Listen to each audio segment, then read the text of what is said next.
Okay, so let's move on again to the discussion ng atin pong historical development ng radiology.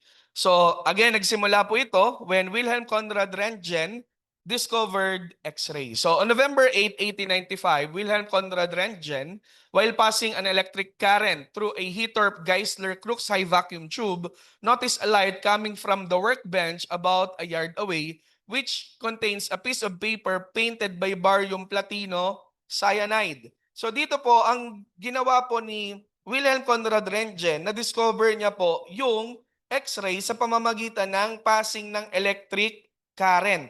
Ibig sabihin, meron po tayong ginagamit na current.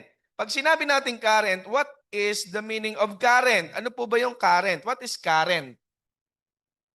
Hello. Pag sinabi natin current, ito po yung flow of what? That is your flow of electrons. Hello, that is your current. Once na electron po ay gumalaw, magkakaroon na po tayo ng current. Okay, parang ganito po siya. Yan. For example, ito po yung atin pong electron. Yan. Yung electron po natin, itong pula, yan, electron po yan. Kapag yan po ay nasa isang lugar lang po, electron lang po ang tawag natin dyan. Yan po yung electron. Okay?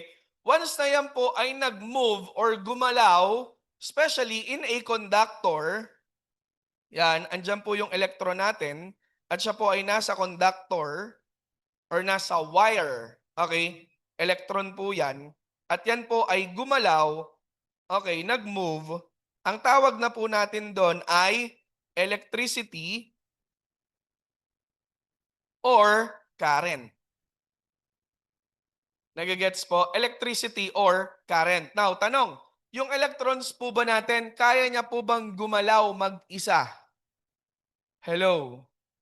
Kaya po ba niyang gumalaw mag-isa? Yes or no? That is no. Hindi po niya kayang gumalaw mag-isa. Tanong, sino po ang magpapagalaw sa kanya? Sino po itong arrow na to na pwedeng magpagalaw sa atin pong mga electrons? Yan. Ito po yung tinatawag po natin na yan, voltage. Nagagets po? Hello. So, ibig sabihin, mathematically, kung tayo po ay gagawa ng formula para makapag-create po tayo ng electricity, ano po yung kailangan po natin? Hello. Sir, bakit kailangan pa po natin yung i-discuss? Actually, sa radiologic physics, ito po yung mga dinidiscuss sa radiologic physics. Meron din po tayo ditong voltage, current, no? Meron din po tayo ditong resistance, madidiscuss din po natin yan. Why? Because these are all necessary in the production of X-rays. Bakit po, sir? Kasi pag bumaba ang voltage mo, tumaas ang voltage mo, may effect po yan sa atin pong X-ray. Sa quality ng beam natin, meron po siyang effect. Hello. Bumaba yung current natin, tumaas yung current natin, meron po siyang effect. Hello. Kaya dapat natin maintindihan ano ba yung bumubuo doon sa atin pong electricity. Okay? Or yung tinatawag po natin na current. Now, dito sa drawing na to, sa sulat na to, meron tayo dyang, ilan lang naman nandyan, di ba? Yan na yung current. Yan na yung current. Now, tanong, aayusin na lang natin siya. Ngayon, paano tayo makakabuo ng current or electricity? Tatlo lang yun nandyan, tama? Ano-ano yung nakasulat dyan? Electron, voltage, tapos electricity or current. Ibig sabihin, makakapag-create tayo ng current or electricity kapag meron po tayong electron. Ano pa? Kapag meron tayong voltage. Yan. Kapag meron tayong electron tsaka voltage, makakapag-create tayo ng electricity or current. Kaya mapapansin nyo, dun sa mga saksakan na meron tayo, sa source ng power natin, ano po yung nakalagay? Current ba yung nakalagay? Ano nakalagay? Voltage. Why? Kasi yung mga wire na meron tayo is already what? Conductor. Ibig sabihin, meron na po dong electrons. Kaya lang, yung mga electrons doon, kapag hindi connected sa atin pong voltage, sila po ay stationary. Ibig sabihin, sila po ay hindi gumagalaw. Nagigets po? They are not moving. At kapag sila po ay stationary or not moving, makakapag-create po ba tayo ng electricity or current? No. Nagigets po? Kaya meron tayong switch. Ano trabaho ng switch? Ang trabaho ng switch, i-turn on or i-turn off yung light or isang device. Tama po ba? Kasi ang ginagawa ng switch natin, kino-connect and dinidisconnect niya yung wire para ma-disconnect doon sa source ng voltage. Dahil habang siya ay naka-connect doon sa voltage, okay, iilaw yung ilaw natin, gagalaw yung mga fan na meron tayo. Nagagets po? Hello. Pero pag yan ay disconnected, tapos umikot ng malakas, wala naman tao, matakot ka.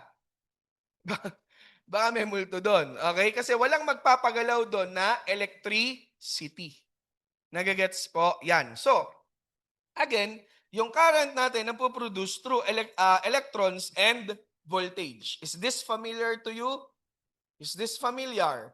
Yes. Bakit? Sa X-ray kasi, meron din tayong electrons at meron din po tayong voltage.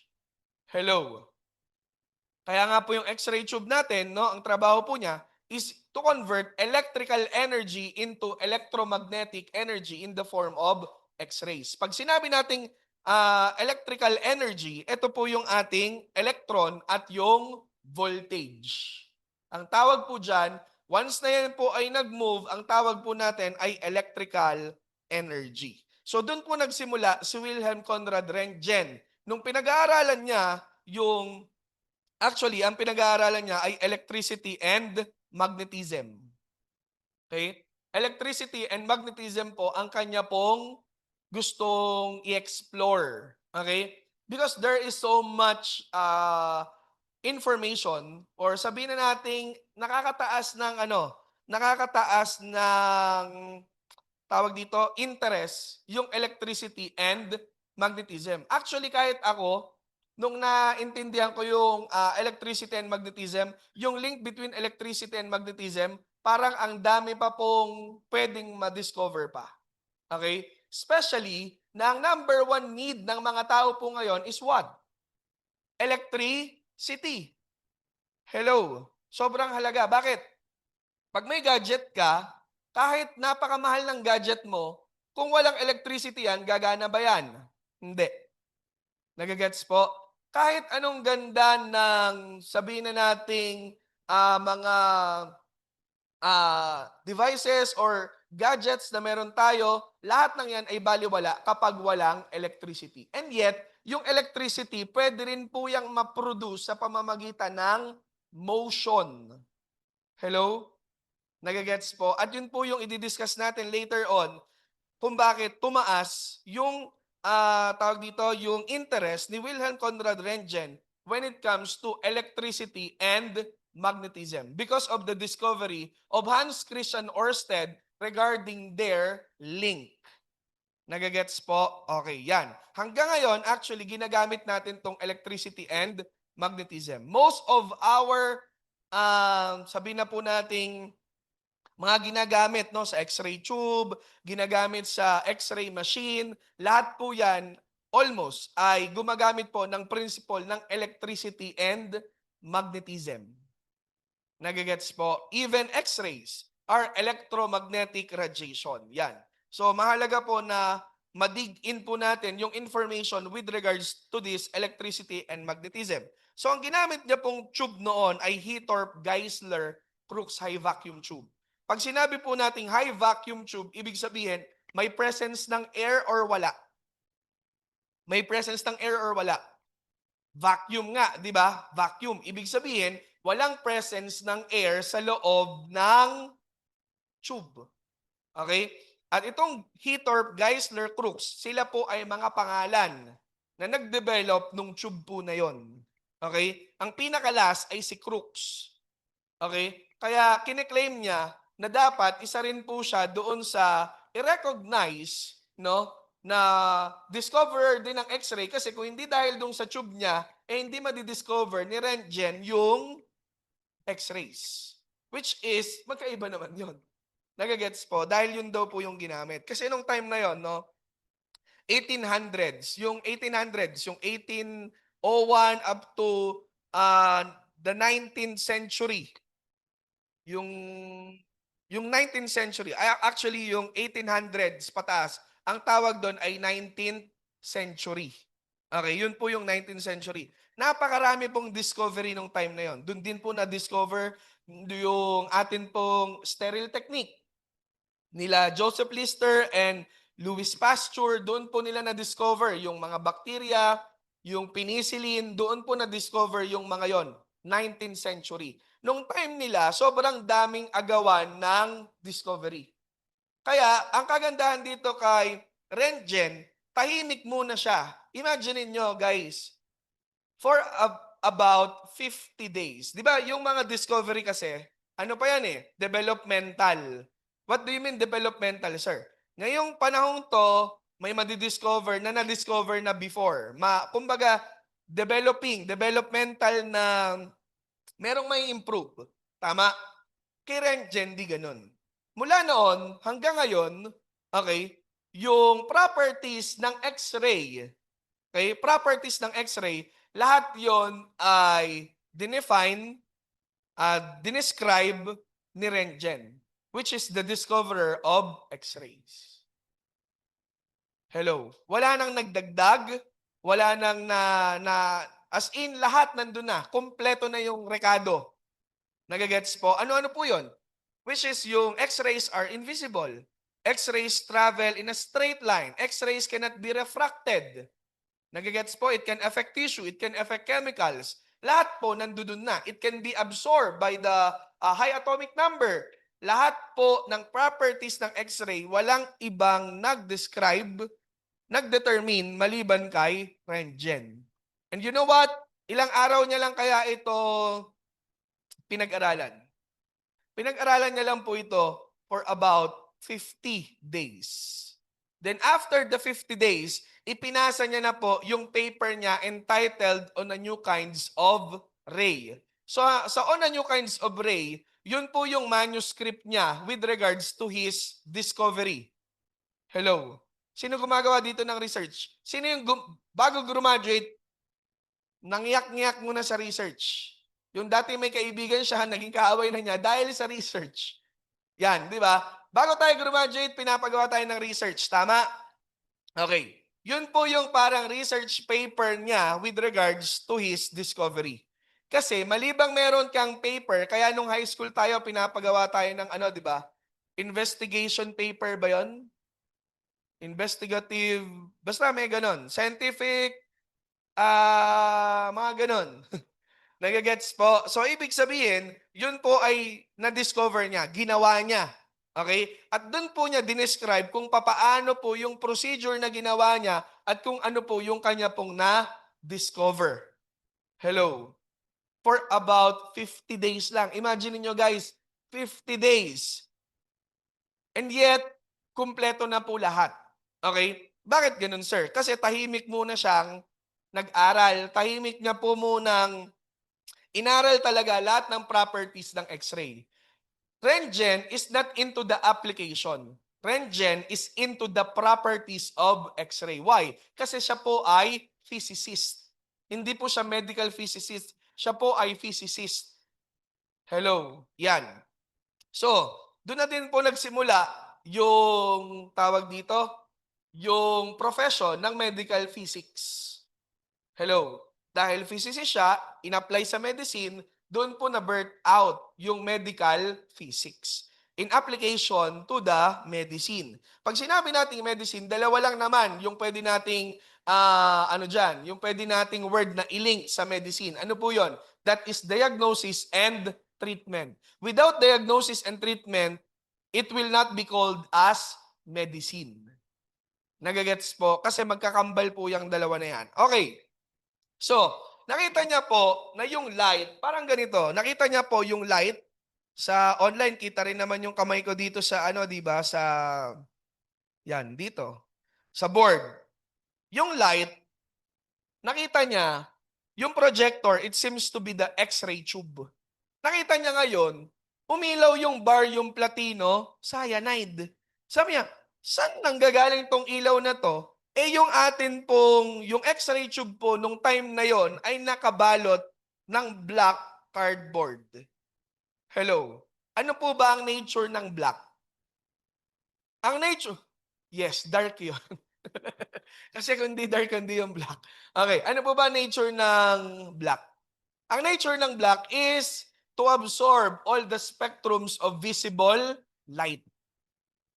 Okay? Kahit anong liwanag niyang ilaw, pag nilagyan mo yan ng black, automatic mawawala yung light because it will be totally, completely absorbed by the black. Hello? So, alam niyo ni Rentgen, kaya nga, ang itinawag niya doon sa X-ray ay X-light. Knowing na light siya dahil merong kasing na-produce na na light. Hello.